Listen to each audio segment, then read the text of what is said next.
Welcome to the Daily Quack. Today we're going to be discussing Uncle Scrooge number 28, the Paul Bunyan machine, released in 1959. Our tale begins with a caption, "From the quiet of Duckburg to the roaring logging woods goes Uncle Scrooge in this fighting tale of men and machines gone moony about money." Uncle Scrooge's rheumatism is acting up. It only bothers him when his money is in danger.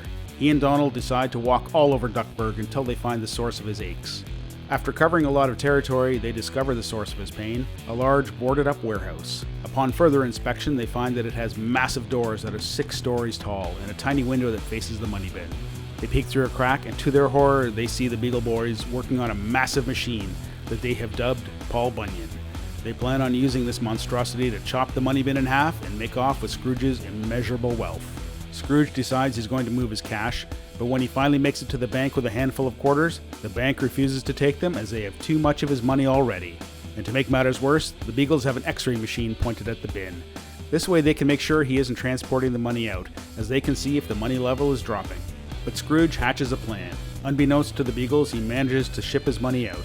He's mailing it in packages to Tall Tree, Idaho, where he owns 100 square miles of forest. The day arrives for Paul Bunyan to make his debut. Number 176671 goes to the bin to warn Scrooge to get out, as they don't want their meal ticket to get hurt.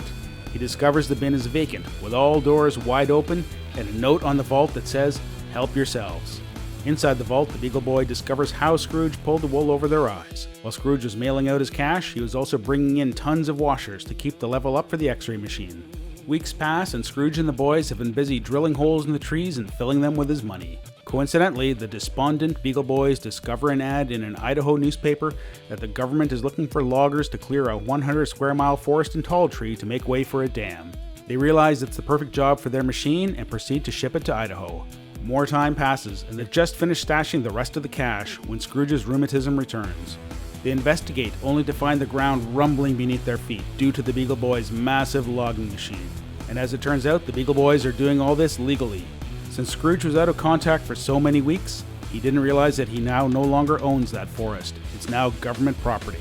Scrooge takes the offensive and opens fire on the massive machine with a cannon.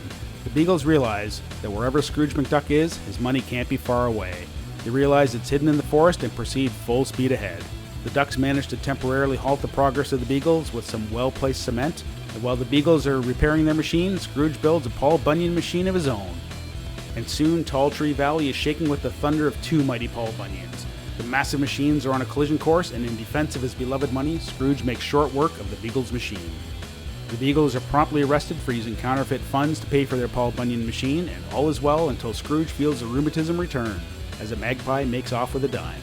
I selected this story at random, and it's the second Uncle Scrooge comic I've covered, and it also follows the same basic plot as Uncle Scrooge number 1, only a poor old man. The Beagles are planning on robbing the money bin. Scrooge gets wind of the plan and moves his money out, only to have the Beagles accidentally discover where he hid it. This plot comes up a few more times in the Barks books, but it doesn't matter. They are all unique and equally entertaining. Since this is only a 21-page story, the issue is rounded out with Gyro Gearloose in the Inventors Contest. In this short, Gyro is trying to win a contest for the best mousetrap. He goes up against Black Pete, or Pete the Fraud as he is called here, and Gyro pulls out the win with some assistance from his little mechanical helper. This is followed by a 1-page Mickey Mouse story called Pluto's Playmate, and then another Uncle Scrooge story, The Witching Stick. Here, Scrooge has a divining rod that leads him to gold instead of water. Donald, of course, doesn't believe him, so he switches the stick on Scrooge. After being unable to locate any gold, Scrooge realizes the switch took place. Donald hides in a cave, and Scrooge uses the actual witching stick to locate his nephew because he's wearing a gold watch, leading Donald to proclaim that he now believes in the power of the witching stick. The last page of the issue has a half-page gag about Scrooge being able to keep his top hat on in the wind, the Dell Comics pledged appearance, and an ad for the all-new Cadet Bike Speedometer. Did anyone out there ever have one of these? The front cover is a generic one, with Scrooge taking an eye exam and reading a coin chart instead of an eye chart. The cover price is still 10 cents, and the date is listed as December to February. On the inside of the front cover, we have an ad for 7-Up, which apparently is the secret for making food taste better. The inside back cover has an ad for the F500 Fury Cat machine gun from Nichols Industries, and you could also have a chance to win a trip to Disneyland. The back cover has an ad for Schwinn Bikes as promoted by Captain Kangaroo. And that's it for this edition of the Daily Quack.